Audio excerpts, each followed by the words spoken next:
Moving on to my final pick from the Scandinavian list, and I've gone with an Icelandic international, which may lead people to believe that he's probably more well known than others, but he may be well known. In the potteries in around Stoke because one of the main reasons that I've gone with Ísak Bergmann Jóhannesson, who plays for IFK Norrköping in the Allsvenskan. There's a bit of a theme in this podcast.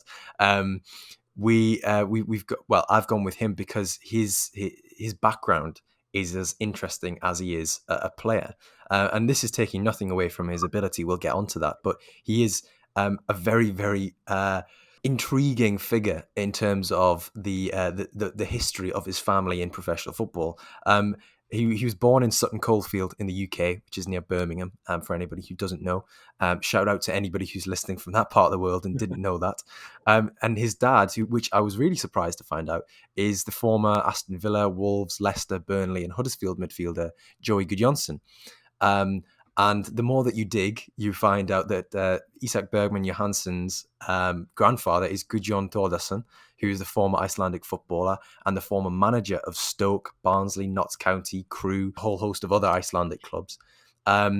His uncle is Bjarni Gudjonsson, who's another former Icelandic international, played over 100 times for Stoke, played for Coventry, Plymouth, and interestingly is currently the under-19s coach at Norrköping. We're not done yet. Another uncle is Thorda Gudjonsson, who was a striker, Icelandic international, you may have guessed, who played for Genk, Bochum, Derby, Preston, and Stoke. And his third paternal uncle is Bjorn Sigurðarson, who plays for Molde at the moment in Norway, but was previously at Wolves and also appeared for Iceland at the 2018 World Cup. So there's a lot to unpack there. You know, I he's actually, got I think there's one more. There's a cousin who plays for Norrköping as well. there's Um, a cousin. Oh yeah. no, I can't believe that I've missed this. He was right under my nose at he, exactly the same team. he has a younger cousin. I'm not sure if he's made the breakthrough or if he's about to make the breakthrough in first team football, but I know that he's highly rated as well. I can't for the life of me remember his name because Icelandic names, for people who are wondering why the surnames are so different, it's not in Iceland. Naming is slightly different where you take, I think, part of the name of the father and then join it onto it. I'm not sure how it all works, but yeah, I'm sure there is another one, but it's some family tree. Yeah, it's the Icelandic naming customs. I think you take your father. It's patronymic, so you take your father's name and then add son or in an Icelandic sen on the end. So the sons of Joey Gudjonsson, for example, is his father was Gudjon Yes, that's it. Thordarson, so he is Gudjonsson. Whereas with Bergman Johannesson, Joey Gudjonsson's actual name is Johan or Johannes, so that's why Isak Bergman Johannesson's surname is Johannesson. Which, for anybody who came to this podcast for Icelandic family trees, you'd be delighted. For others who've come for player analysis, believe me, we are getting onto that. But yeah, IBJ, as I think I'm going to call him from now on, is an 18-year-old Icelandic international. He plays for Norrköping, only recently turned 18, played at the Under-21 European Championships with Iceland, and it did appear a little bit out of his depth, but that was mainly because the entire Iceland team were. At club level, no, he's been tried over a number of different midfield positions, probably to gauge where he's best at in senior football. Very similar to Shelderup, I think, at Nordsjælland.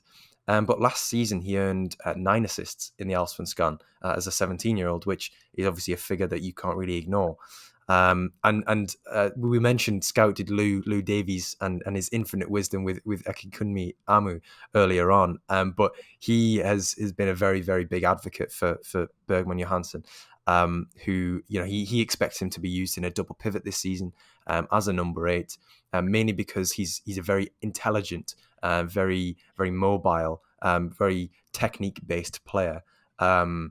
And I mean, Lou was very kind enough to send me his notes on him to sort of go against my own assessments, and there were a few areas where we both came up with the same sort of things, and that was sort of in terms of his technique and his decision making. His first touch is very good, his close control is very good, and for an 18-year-old playing top level football, does tend to make very alert, sharp, forward thinking decisions whereas you might think that somebody his age would maybe dawdle on the ball a little more, or maybe be a little bit more hesitant to play the right pass at the right time.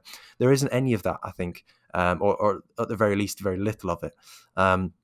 Which is always quite encouraging. The one area that we did sort of we did agree on in terms of the negatives, and I wouldn't say they're negative, so to speak, but was that his defensive side of the game, and this was something which really showed up at under 21 Euros, was that his defensive awareness, his physicality in defensive duels, that's probably a little bit lacking at the moment. Whether that will hinder him in a double pivot this season with no shopping remains to be seen. But yeah, he's not a hugely physical player, but there are plenty of redeeming aspects to his game. I'm sure you've seen a little bit of him, Lee, considering that you know who his cousin is. I have. This was the only player who I actually also had on my original list. It just so happens a little peek behind the curtain for everybody that you sent me your list first. So obviously you got in there first and managed to claim him before I could. I also didn't know that we're allowed to get other people to do our homework for us. So from now on, I'll make sure I remember that for these podcasts. It was purely to see whether I was assessing him on the same plane as who I would describe as sort of the world leading expert on Ísak Bergmann Jóhannesson, which is Lou Davies, Yeah. who does fantastic work for Scouted, lots of stuff behind the scenes. Yeah. But I just wanted to see if I was on the right lines. A little bit of imposter syndrome coming in here. Maybe. He is a real talent. I think that you talked about his family tree, and I think that from a potential point of view and from where his career could develop from and into, I think he could be the one who goes on to do bigger things in the game than his dad, his granddad, his uncles. Not sure about his cousin yet. We'll have to wait and see on that one.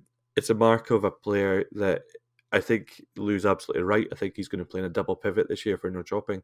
I'm expecting them to be kind of top six in the Allsvenskan, not quite up. I mean, from a purely talent point of view, their squad is absolutely packed. But I think that there are certain issues in terms of tactical considerations. They're not quite at the level where I think they'll be challenging for the league title this season. And I do think he'll play in that double pivot as a number 8.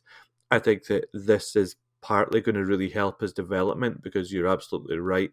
His defensive side of his game is weaker than his offensive side. He's worse off the ball than he is on the ball. He can let runners come off him at times. He can get himself a little bit caught out in pockets of space where he's not tracked the runners and been able to move across, slide across to block passing lanes. Physically as well, although he is a good height, I think he's just a shade under 6 feet tall. He can still be pushed off the ball a little bit. He's still got time to fill out, but really I would expect him to start gaining weight in terms of muscle from about this point in his development, and you will see him over the next 12, 14, 16 months. He will start to put a little bit more weight on as they change their training regime for him to get him bulked up a little bit to play in that midfield. But on the ball, I think that you ran through a lot of his technical qualities, and you're absolutely bang on. How I would summarise it is that he's a really clean player. You see him receive the ball really well. I talked about it before with another player, but first touch into space, open up the game a little bit, give yourself time in the ball, and then he's got the quality to play little interlinking passes in tight areas or to stretch the field with longer passes. So he has that versatility on the ball that you really like in a midfield player. And he also carries a little bit of a goal threat when he moves up towards the final third as well. So yeah, he's another one who I am really high on. Again, I don't expect him to stay in Sweden for long. So Norrköping fans, enjoy while he's there. And we'll look to see where he moves